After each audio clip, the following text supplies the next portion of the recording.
There's a kind of silence that doesn't come with peace. The kind that fills your apartment at 10:47 a.m. on a Monday when you've just been let go by people who barely knew your name. Not fired. Not yelled at. Just released. Like a balloon someone forgot they were holding. They didn't even look me in the eye.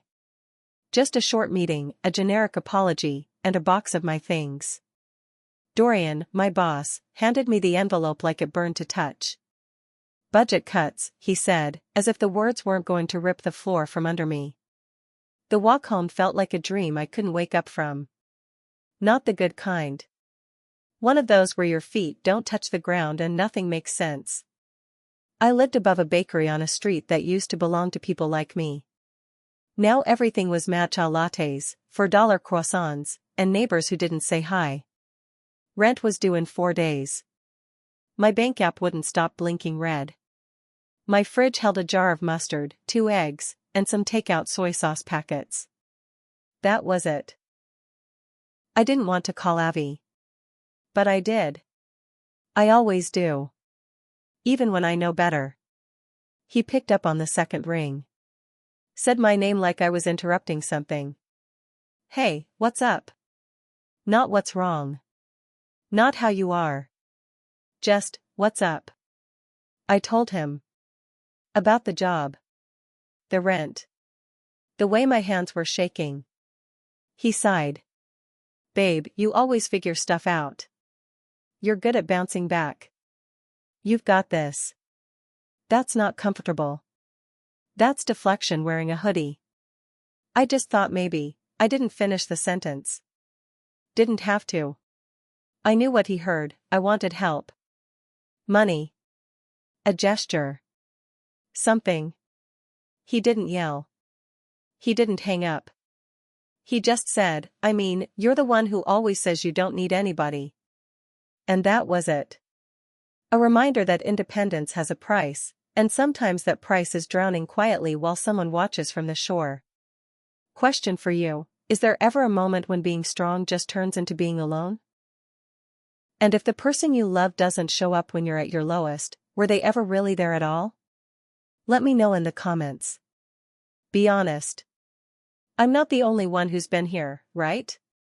Later that night, I heard a knock at the door. Not loud. Not rushed. Just, present. When I opened it, Cohen was there. My landlord. He had that calm kind of energy that doesn't ask for space, just takes less of it. Didn't mean to drop by this late, he said. Just following up on the rent situation. I must have looked wrecked. Hoodie, no makeup, red eyes. But he didn't flinch. He didn't scan me up and down or pull that awkward face people do when they don't know what to say. He just stood there. Still. Listening. I told him I lost my job. That I was trying to figure it out. That I needed time. He nodded. Come by the office tomorrow. We can talk through options. Options. That word sat with me for hours. What kind of options? Why did his voice make it feel like more than just a payment plan? I didn't sleep. I just sat by the window, knees to chest, watching the bakery's sign flicker below like it might give me answers. And somehow, I felt less invisible talking to my landlord for 3 minutes than I did with my boyfriend for the last 3 months. The next morning, I woke up to the sound of nothing. No texts. No calls.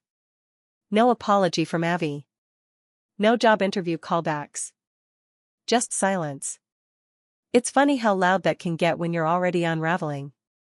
I made a cup of coffee with the last of my grounds, half water, half resentment. I didn't even drink it. Just held the mug because it felt like doing something. Something normal. Something stable. Then I called Louisa. We've been friends since college, ride or die, laugh until you can't breathe type of friendship. The kind where you don't have to explain much. So when she picked up and I didn't say anything right away, she didn't ask why. What happened now? She said gently, already in fix-it mode. I told her about the layoff. About Avi. About Cohen. The silence after his name was long enough to sting. You mean your landlord? Yeah. Okay, and? I tried to explain it.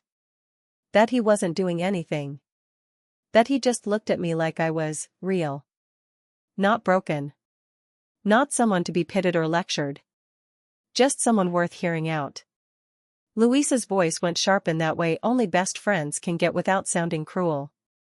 Don't fall into that. Fall into what? That thing where someone shows you the bare minimum and it feels like magic because you've been getting scraps for so long. That shut me up. She was right. And also wrong. And I didn't know how to say that the way Cohen looked at me didn't feel like a trap, it felt like a pause. Like I could breathe for a second without performing. Still, I promised I'd keep it professional. Luisa didn't sound convinced. Just, be careful. It's easy to mistake a soft place to land for something safe. I didn't decide to go to Cohen's office. I just ended up there. Somewhere between I'll figure it out and checking my empty checking account for the 5th time that morning, I was standing outside the building, my hand hovering over the doorknob. His office was tucked behind a small flower shop, quiet, unassuming. I could smell fresh soil and old wood the second I stepped inside. Music played softly from a radio behind the desk. Something slow and jazzy. Cohen looked up from a stack of papers, and when he saw me, he didn't smile. He just nodded once, like he'd been expecting me. You made it. I sat down before I could overthink it. My throat felt tight. I was suddenly hyper-aware of my hands, the way they twisted together in my lap like they were trying to tie themselves into a knot. Sorry to just show up, I said. He leaned back in his chair, calm as ever. I told you the door's open. I stared down at the floor. I didn't want to cry. Not again. But everything in me felt like it was one shallow breath away from breaking. I lost my job, I said again, even though he already knew. I don't have this month's rent. Not even close. He didn't flinch. Didn't look away. Didn't pull out a folder or ask for paperwork. He just listened. I'm not asking for a free pass, I added quickly, my voice sharper than I meant it to be. I know how this works. He nodded slowly. Do you? That stopped me. He wasn't mocking. He wasn't challenging. It was more like, he was asking me to really think about it. About what I thought fairness looked like. About who gets to ask for help and who's expected to tough it out. Most people wouldn't be honest, he said quietly. I respect that you are. There was a silence between us, the kind that didn't feel heavy, just real. Like the kind that sits in a room and makes space instead of noise. Then he leaned forward a little. Rested his arms on the desk. Looked me straight in the eye. What if we found a different way to handle it? I blinked. What do you mean? He didn't answer right away. Let the words sit there like a slow burn. Then, carefully. A private arrangement. Just something, between us. My stomach flipped. He didn't say it like a man testing boundaries. He said it like someone offering a door, not pushing me through it. Still, the air in the room shifted. My pulse thudded in my ears. I didn't respond. I couldn't. Private arrangement. The phrase wrapped around me like fog. What did that mean, exactly? Was I supposed to ask? Did I want to know? He didn't elaborate. He didn't smile. He just watched me, calm and open and terrifyingly patient. Only if it's something you'd consider, he added softly. If not, that's okay. You still have my word. That part got to me. The you still have my word part. Like he wasn't offering something with strings, just a choice. That night, I couldn't stop thinking. Not about the job. Not about the money. About the way Cohen looked at me. Like I wasn't just struggling, I was still someone. A woman, not a burden. A person worth considering. I kept checking my phone. Avi never called. Not even a "how are you holding up?" Not even a damn emoji. Nothing. And somehow, that hurt worse than anything Cohen had said. Because at least Cohen didn't pretend. He didn't fake concern or send me motivational TikToks like everything would magically work out if I just stayed positive. No. He showed up. Quiet. Steady. Present. And Avi? He disappeared the second things stopped being easy. Be honest, if someone else sees you more clearly than the person you love, what does that say about your relationship? And more importantly, what does it say about you for noticing it? Let me know in the comments. I can't be the only one stuck between what's right and what's real. I told myself I wasn't going to his office again. I told myself it was a one-time thing. A conversation. Just information, not temptation. But the days stretched out like rubber bands, and every time I tried to think straight, my mind kept circling back to the way he said it. You still have my word. That kind of stillness, that kind of certainty, you don't get that from people anymore. And definitely not from Avi. It was raining the next time I saw Cohen. Not a heavy downpour, just one of those steady city drizzles that soaks you slow and quiet. I'd gone outside for air. That's what I told myself. Not to run into him. Not to walk past his office again like I didn't know exactly where my feet were headed. He was standing outside the building under the awning, hood up, a black umbrella in one hand, a to-go coffee in the other. The kind of image you only see in short films or dreams. He noticed me but didn't speak. Just held the umbrella out slightly, an invitation. I stepped underneath without thinking. We didn't talk. We didn't need to. The rain filled the silence, covering all the noise we were both too afraid to name out loud. You wanna come in? He asked it like someone asking if I wanted tea. Casual. Not loaded. But I knew better. Still. I nodded. Inside, the office felt warmer than I remembered. Same music playing low. Same cluttered desk with papers stacked neatly but purposefully. It smelled like cedar and clean coffee filters. I stood by the door, soaked and unsure. I didn't come here for, I started. He raised his hand gently, stopping me before I spiraled. I know. There was something devastating about how calm he was. How much space he gave me. Like I could fill the room or not, and he'd be fine either way. He didn't press. Didn't pry. Just moved around the desk and sat down, letting me take whatever shape I needed to. You wanna sit? I hesitated. Then I did. The silence between us wasn't awkward, it was aware. It pulsed with everything we weren't saying. The unspoken what-ifs and do you feel it too and what are we doing here thoughts that echoed louder than any conversation. I stared at the grain in the wood of his desk, tracing lines with my eyes like they could answer questions I hadn't dared ask myself. I keep thinking I'll figure this out, I said finally, voice tight. But the truth is, I'm not even sure what I'm trying to fix anymore. He didn't interrupt. Not once. Just sat there, listening. When I looked up, he was watching me with that same stillness. The kind that doesn't beg for attention, it holds it effortlessly. And for some reason, that's what did it. Not a grand gesture. Not a line. Just the way he stayed. The way he didn't ask for more than I was ready to give. The way he looked at me like maybe I wasn't just surviving, maybe I was worth witnessing. I didn't think about it. Not for long. I just moved. Leaned across the space between us. My hand shook slightly as I reached out, fingers brushing his jacket. Like I needed to know this was real. That he was solid. That I wasn't imagining the gravity pulling me toward him. When I kissed him, it wasn't soft. It wasn't urgent either. It was slow. Intentional. A question wrapped in lips and breath and hesitation. I felt him inhale, not out of shock, but something deeper. Like he'd been holding it in since the first night he knocked on my door and saw me unraveling in an old sweater and tear-streaked cheeks. His hands didn't grab me. He didn't pull me closer. He just let it happen. Let me lead. Let me choose.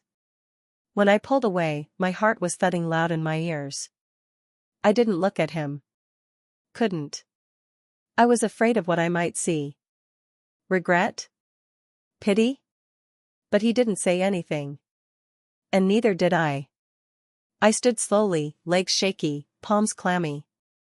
He didn't stop me. Didn't try to make the moment more than it was. Just nodded once when our eyes finally met, like he understood this wasn't the end, or the beginning. Just the crack in the middle. The rain had stopped when I walked out. The streets looked the same. But I didn't feel the same. I felt like I was carrying something new and dangerous and impossible to name.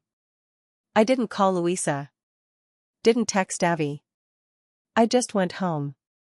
Stripped off my wet clothes. Crawled into bed. And stared at the ceiling for hours. Feeling a mix of shame and strange, unbearable relief. Because for the first time in what felt like forever, I didn't feel alone. The morning after I kissed Cohen, I woke up thinking it was a dream. Not a good one. Not a bad one. Just impossible. But it wasn't. My mouth still tasted like guilt. My chest still held that strange warmth that made everything feel too quiet. I threw myself into job hunting. Like, I really threw myself in. Filled out 27 applications in 2 days. Receptionist, admin assistant, remote customer service, part-time barista, I didn't care. I kept telling myself, if I can just fix the money part, the rest will settle. But every rejection felt heavier. They came fast, too. We appreciate your interest, but we've decided to move forward with other candidates. Copy-pasted empathy. Nothing felt real. Not the emails. Not my future. Not even my own body. Louisa called me that Thursday. You sound weird, she said 5 minutes in. I laughed. Too loud. Too fake. I'm just tired. From what? I fumbled. From everything. I've been applying nonstop. She went quiet for a second. Aaliyah, did something happen? I swallowed hard. Felt my face flush even though she couldn't see me. No. I mean, what would have happened? Lie. It felt like chalk in my throat. She didn't push, but I could tell she didn't buy it. Best friends always know. Even when they let you pretend. Avi finally texted that night. Just a quick. Hey babe. How's it going? No reference to the job. No, I miss you. No call. No curiosity. Just casual distance. Like I was some girl he hooked up with once, not the woman he's supposed to know inside and out. I stared at the screen for a long time. Then typed back. Still looking. Fingers crossed. His reply? You'll get something soon. I believe in you. Hashtag. I read it twice, then tossed my phone across the bed. Belief is cheap when it comes from someone who won't show up when it counts. Later that evening, I went downstairs to grab my mail. The hallway light flickered, buzzing faintly like it had a secret. And then, Cohen. Standing by the elevator, clipboard in one hand, coffee in the other. His expression didn't change when he saw me. He nodded once. Simple. Easy. Like nothing had happened. But something had happened. I felt it throb in my fingertips. Hey, I said, trying to sound normal. You good? His voice was soft. Familiar. Dangerous. I nodded too quickly. Trying to be. We stood there for a second too long. Wanna come up? He asked. I don't know if he meant it that way. But I knew exactly how I heard it. The kettle whistled softly when I walked into his apartment. It smelled like cinnamon and pine, warm and clean and quiet. He handed me a mug of chamomile. I didn't even like tea that much. But I took it anyway. Held it like it was keeping me upright. He didn't ask why I came. Didn't mention the kiss.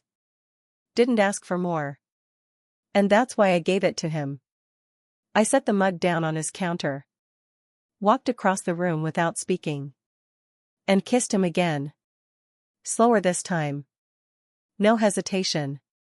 No noise but breath and the soft hum of the radio in the corner. His hands didn't pull, they held. Gentle. Present. Certain. And I let myself lean in. Into the warmth. The steadiness. The way his touch didn't ask questions, it just answered them. I stayed for just a few minutes. Long enough to know I shouldn't. But not long enough to stop myself. When I got home, I couldn't even look in the mirror. But not because I hated what I'd done. It was because I didn't. Not enough. Not yet. Be honest, if someone held space for you like that, if someone listened without expecting, touched without taking, would you have said no? Or would you have done exactly what I did, let it happen and wonder if it was the worst mistake, or the first right choice in a long time? I didn't plan to go. That's what I kept telling myself as I pulled on jeans and a soft black long sleeve, brushed my hair with just enough care to look like I didn't. My body moved before my conscience caught up. It had been that way all week, quiet urges steering me toward places I swore I wouldn't go. The night air was colder than I expected. One of those still, hollow nights where everything feels louder, even your thoughts. I told myself I was just walking. Just clearing my head. But my feet knew exactly where I was going. His building looked the same. Of course it did. Nothing outside had changed. But everything inside me had. I stood in front of his door for longer than I want to admit, my hand half raised, frozen. If he didn't answer, I'd walk away. If he wasn't home, this would be over. But he was home. Of course he was. When the door opened, he didn't look surprised. He just stepped aside. Didn't ask why I was there. Didn't offer explanations or expectations. Just, let me in. The apartment was warm, low-lit, smelling of something clean and earthy. No music this time. Just the quiet hum of the heater and the faint creak of floorboards as I walked past the threshold like I'd done it 100 times before. I didn't sit right away. My fingers hovered near the edge of the kitchen counter, steadying myself.